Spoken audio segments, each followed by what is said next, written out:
Cinema शौकीन से आपका स्वागत करता है। आज हम बात करने वाले हैं अमैन अपार्ट के बारे में। ये कहानी है दो डीईए ऑफिसर्स की, जिनके जरूरत से ज्यादा ही दुश्मन होते हैं, लेकिन जब दुश्मन उनके परिवार तक पहुंचते हैं तब ये दुश्मनी इन ऑफिसर्स के लिए भी पर्सनल हो जाती है। कहानी की शुरुआत होती है और हमारे सामने मैक्सिको का दृश्य आता है। यहाँ पर हम ड्रग्स की एक फैक्ट्री को देखते हैं, जहाँ पर बड़े पैमाने पर ड्रग्स बनाया जा रहा है और यहीं से ड्रग्स पूरी दुनिया में सप्लाई किया जाता है। ये चीजें इतनी तेजी से बढ़ रही है कि डीईए को इसकी भनक लग चुकी है। वो हर वक्त इसी के प्लानिंग में लगे हैं कि वो कैसे इन सारे लोगों को पकड़े।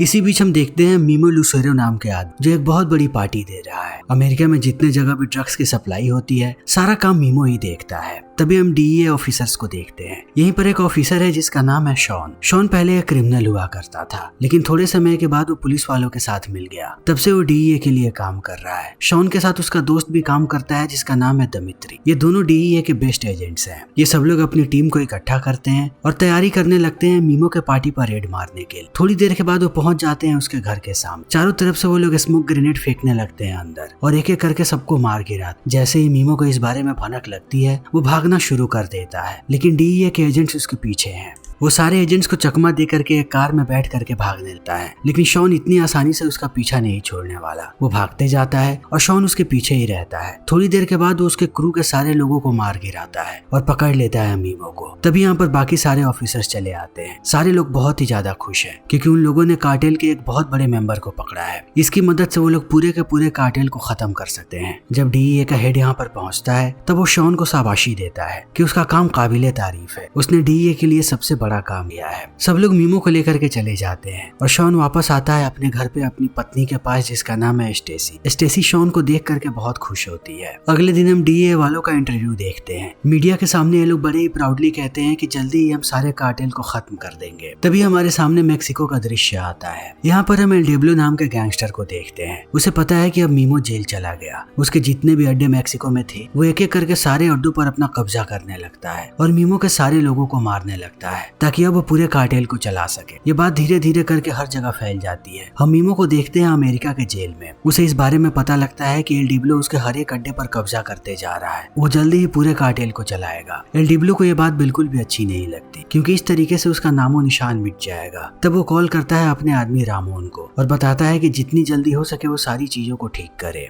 फिर मीमो कॉल करता है अपने दूसरे आदमी को, जिसका नाम है मेटियो। वो उसे भी सेम बात कहता है कि वो पीछे लग जाए एल डिब्लो के और उसे मार गिराए। तभी ये बात पता लग जाती है एल डिब्लो के टीम वालों को। उसकी टीम की हम एक मेंबर को देखते हैं जो एक लड़की है। उसका नाम है मार्ता। मार्ता पहुंच जाती है रामोन के पास और उसे गोलियों से छल्ली कर देती है। एल डिब्लो को कोई भी खतरा नहीं चाहिए। वो पूरे कार्टेल पर कब्जा करना चाहता है। इसी बीच हम शॉन को देखते हैं। उसके घर पे एक पार्टी हो रही है। सारे लोग सेलिब्रेट कर रहे हैं। तभी डीए वाले आकर के बताते हैं कि रामोन को किसी ने मार दिया है, यानी कि एक नया गैंग खड़ा हो रहा है। ये लोग बात करते हैं शॉन से कि इन्हें जल्दी ही कुछ करना पड़ेगा, लेकिन शॉन अपने पार्टी में व्यस्त होता है। वो कहता है कि इन चीजों को हम बाद में देखेंगे। तभी शॉन का एक और दोस्त आता है यहाँ पर, जिसका नाम है बिग सेक्सी। जब शॉन एक गैंगस्टर हुआ करता था, तब बिग सेक्सी से उसकी दोस्त थी। इसी बीच हमारे सामने मैक्सिको का दृश्य आता है। मीमो के पास जितनी भी चीजें थी, अब उन सारी चीजों को एल डिब्लो लेकर के आता है अपने वेयर हाउस में। एल डिब्लो के साथ एक अमेरिकन गैंगस्टर भी मिल चुका है, जिसका नाम है स्लेटन। स्लेटन अब अमेरिका का सारा काम देखने वाला है। वहाँ से जितना भी खतरा इनके लिए आने वाला है, सबको स्लेटन ही देखेगा। स्लेटन तुरंत कॉल करता है अपने एक आदमी के पास और उसे कहता है कि जितनी जल्दी हो सके हमें शॉन से पीछा छुड़ाना पड़ेगा। वो आगे हमारे लिए खतरनाक साबित हो सकता है, उसे मार गिराओ। फिर रात में ये तीन लोग जाते हैं शॉन के घर पे और उस पर अंधाधुंध गोलियां चलाना शुरू कर देते हैं। एक गोली लग जाती है शॉन, लेकिन शॉन भी तैयार था। वो अपनी बंदूक निकालता है और टूट पड़ता है इन तीनों लोगों पर। थोड़ी देर के बाद वो दो लोगों को मार गिराता है और तीसरे को भी उसने गोली मार दी है, मगर वो अभी भी जिंदा है। तब शॉन जाता है उसके पास भागते हुए। शॉन बहुत ही ज्यादा दर्द में है। फिर भी वो इस आदमी से पूछता है कि आखिर तुम लोगों को यहाँ पर किसने भेजा है, लेकिन ये आदमी कुछ बता पाता उससे पहले उसकी मौत हो जाती है। तभी शॉन को याद आता है कि उसके साथ स्टेसी भी। वो दौड़ करके जाता है स्टेसी के पास। वो देखता है कि स्टेसी को कई सारी गोलियां लगी है, उसकी हालत खराब है। तब वो स्टेसी को संभालता है और तुरंत कॉल करता है एम्बुलेंस के लिए। फिर वक्त ऐसे ही बीतने लगता है और हमारे सामने आता है 7 दिन बाद का दृश्य, जब शॉन को होश आता है।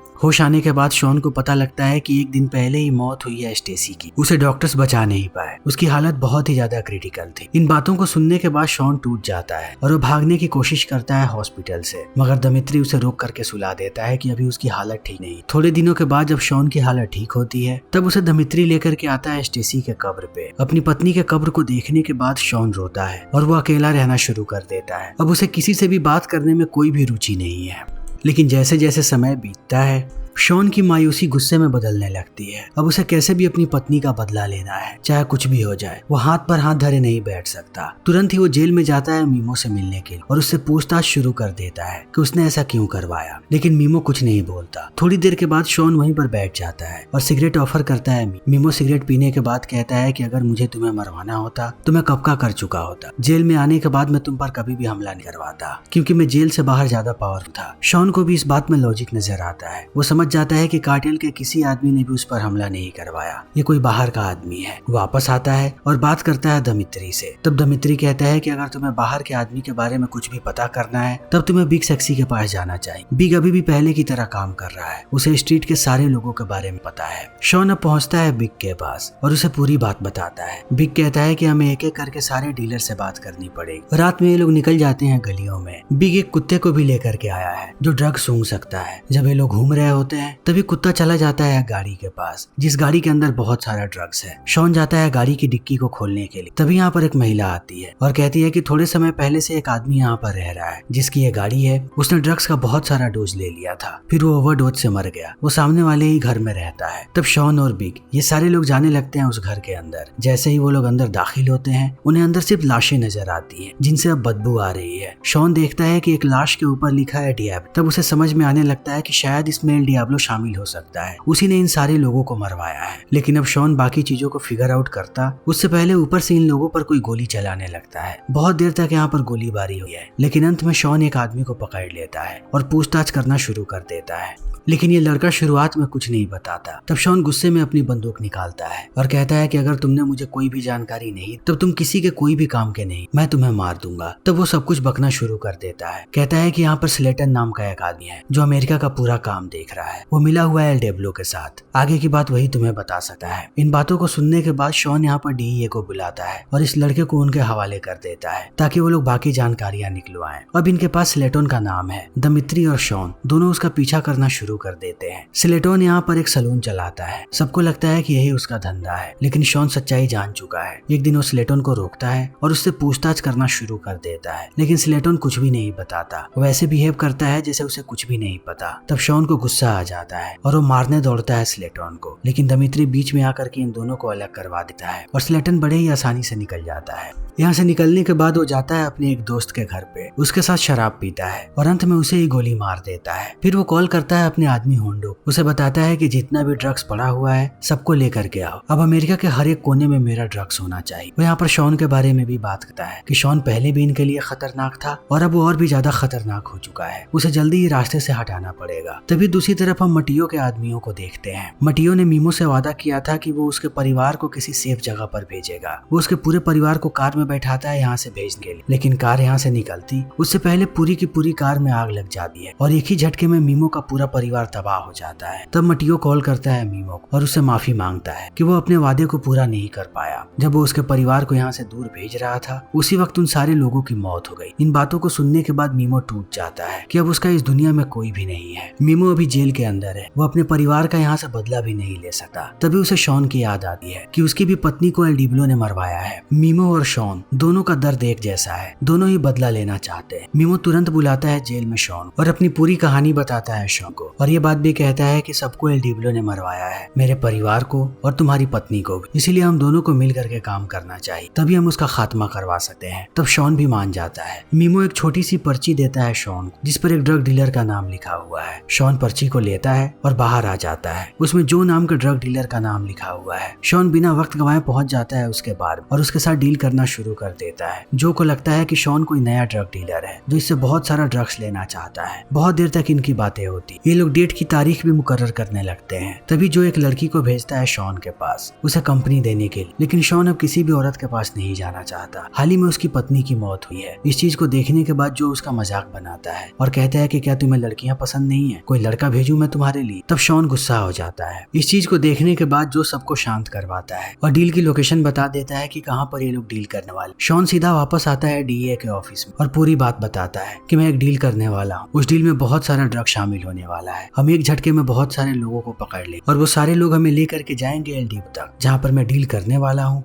तुम लोग चारों तरफ से उस जगह पर नजर रख, जैसे ही मैं इशारा करूं तब तुम लोग हमला करना। अगले दिन शॉन पहुंच जाता है उस जगह पर। तब उसकी मुलाकात होती है जो से। ये लोग डील करने के लिए निकल रहे होते हैं। तभी रास्ते में इनकी मुलाकात होती है होंडो से। होंडो कहता है कि सारे पैसों को पहले मैं चेक करूं। वो आकर के पैसों को चेक करने लगता है। तब ये दोनों बातें करना शुरू करते हैं। शॉन जब होंडो से बात करता है तब उसे एहसास होता है कि ये वही आदमी है जिसने शॉन का कॉन्ट्रैक्ट दिया था और इसी की वजह से स्टेसी मारी गई। तब शॉन अपना आपा खो देता है और वो होंडो को पीटना शुरू कर देता है। इस चीज को देखने के बाद चारों तरफ भगदड़ मच जाती है और गोलियां चलनी शुरू हो जाती है। जब डीए वाले इस चीज को देखते हैं तब वो हर तरफ से गोलियां चलाना शुरू कर देते हैं इन सारे लोगों को पकड़ने के लिए। देखते ही देखते वो जो के सारे लोगों को और होंडो के सारे लोगों को मार गिराते हैं। यहाँ पर चारों तरफ सिर्फ और सिर्फ लाशें ही लाशें होती हैं। वो सबको मारने के बाद वापस आते हैं। तब शॉन का बॉस उसे बुलाता है और कहता है कि आज हमारे 3 एजेंट्स की मौत हुई है और जिस डील के बारे में तुमने बताया था वो डील भी पूरी नहीं हो पाई क्योंकि तुम अपने आपे में नहीं, तुम्हें रेस्ट चाहिए कम से कम 6 महीने की। 6 महीने के लिए तुम डीए को छू, जब तुम्हारा दिमाग ठीक हो जाए तब 6 महीने बाद वापस आ जाना। इन बातों को सुनने के बाद शॉन अपना बैज दे देता है और वापस चला आता है। उसे बहुत बुरा लग रहा है। तब वो जाता है मीमो से मिलने के लिए और इसे पूरी बात बताता है कि आज जिस डील को वो करने जा रहा था वो डील भी पूरी नहीं हुई। सारा का सारा काम खराब गया। शॉन को भी 6 महीने के लिए नौकरी से निकाल दिया गया है। अब डीए वाले उसकी मदद नहीं करे। उसे समझ में नहीं आ रहा कि वो अपनी पत्नी के बदले को कैसे पूरा करेगा। तब मीमो उसे समझाता है और कहता है कि तुम्हें किसी की भी जरूरत नहीं है। मैं जानता हूँ कि मैक्सिको में एल डिब्लो अपना सारा कैश कहाँ पर रहता है। अगर तुम वहां तक पहुंच जाओ तब हम एल डिब्लो को अंदर से तोड़ सकते हैं, लेकिन उससे पहले मेरा ट्रांसफर होना चाहिए दूसरे जेल, जो जेल ज्यादा सुरक्षित हो। जेल के अंदर भी वो लोग यहाँ पर मुझे मरवा सकते हैं। इन बातों को सुनने के बाद शॉन यहाँ से निकल जाता है और वो जो का पीछा करता है। उसे लगता है कि जो अभी भी काम का आदमी है। जो को देखने के बाद वो जाता है दमित्री के पास। शॉन जानता है कि वो इस काम को अकेला नहीं कर सकता। वो अपने सारे पुराने साथियों को इकट्ठा करना चाहता है ताकि वो एल डिब्लो को बर्बाद कर सके। दमित्री को वो पूरी प्लानिंग बताता है क्योंकि ये दोनों पहले एक साथ ही। दमित्री कहता है कि पहले की बात कुछ और, पहले मेरा कोई भी परिवार नहीं था, अब मेरा एक परिवार है। मैं पहले की तरह कुछ भी नहीं कर सकता। शॉन को भी ये बातें समझ में आ जाती। वो यहाँ से निकल पड़ता है और जाने लगता है अपने सारे पुराने साथियों के पास जो उसकी मदद कर सकते हैं।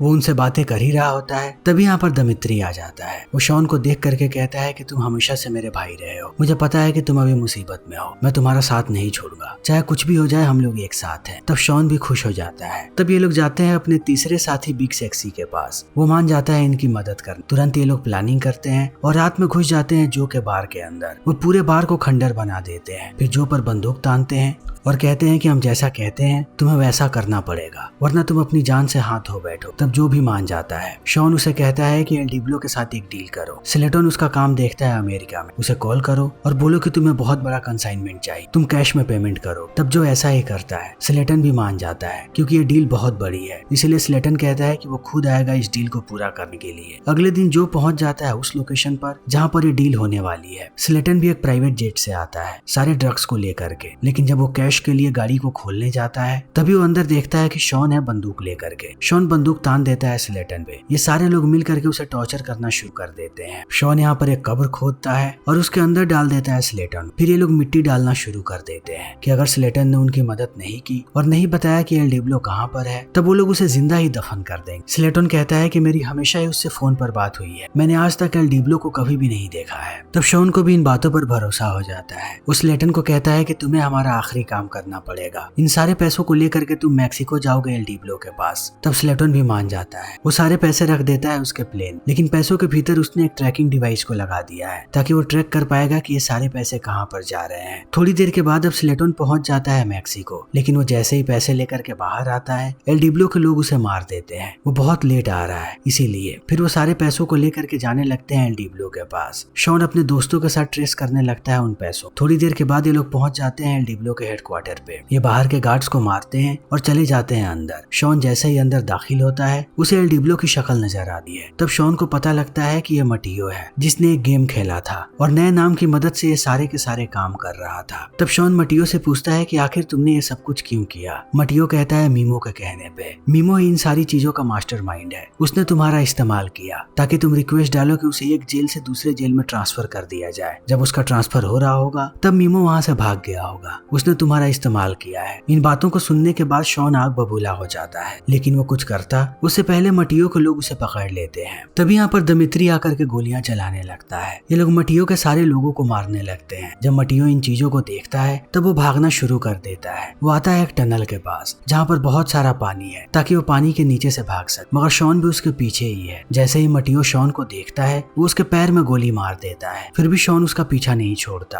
और अंत में वो मार गिराता है मटी को। तभी अगले दिन हम न्यूज में देखते हैं कि मीमो यहाँ से भाग चुका है, मगर शॉन इतनी आसानी से मीमो का पीछा नहीं छोड़ेगा। शॉन को पता है कि मीमो का होम टाउन कहाँ पर है। थोड़े दिनों के बाद वो पहुंच जाता है उसके होम टाउन में। वो देखता है कि चारों तरफ उसके लोग हैं। थोड़ी देर के बाद वो पहुंच जाता है मीमो के घर पे। शॉन मीमो को मारना चाहता है, तभी उसका बदला पूरा होगा, लेकिन शॉन जानता है कि अगर वो एक बार में मीमो को मार दे तब मीमो का काम आसान हो जाएगा। मीमो के लिए सबसे बड़ी सजा यही होगी कि उसे जेल में डाल दिया जाए और वो तड़प तड़प के मरे। जैसे ही मीमो शॉन को देखता है वो स्तंभ रह जाता है। वो समझ जाता है कि कुछ गड़बड़ होने वाली है, लेकिन शॉन अपने गुस्से पर काबू पाता है और गोली नहीं चलाता। वो अपने जेब से हथकड़ी बाहर निकालता है और रख देता है मीमो के टेबल पर। तभी डीईए के एजेंट चारों तरफ से घेर लेते हैं इस जगह को। एक एक करके मीमो के सारे लोगों को पकड़ना शुरू कर देते हैं। अंत में मीमो को भी अरेस्ट कर लिया जाता है। अब मीमो अपनी पूरी जिंदगी जेल में बिताने वाला है। शॉन का बदला पूरा हो चुका है। वापस आने के बाद वो जाता है अपनी पत्नी के कब्र के पास। वो जानता है कि चाहे वो कुछ भी कर ले, स्टेसी अब वापस नहीं आने वाली। उसने उसे हमेशा के लिए खो दिया है। वो यहीं पर अपनी पत्नी के कब्र के पास बैठा रहता है। बाहर दिमित्री उसका इंतजार कर रहा है। फिर इसी के साथ ये फिल्म यहीं पर खत्म हो जाती है। तो दोस्तों, हमारी आज की ये वीडियो यहीं पर खत्म होती है। अगर आपको हमारी ये वीडियो पसंद आई हो तो इसे लाइक करें, शेयर करें और चैनल को सब्सक्राइब करें। Thank you.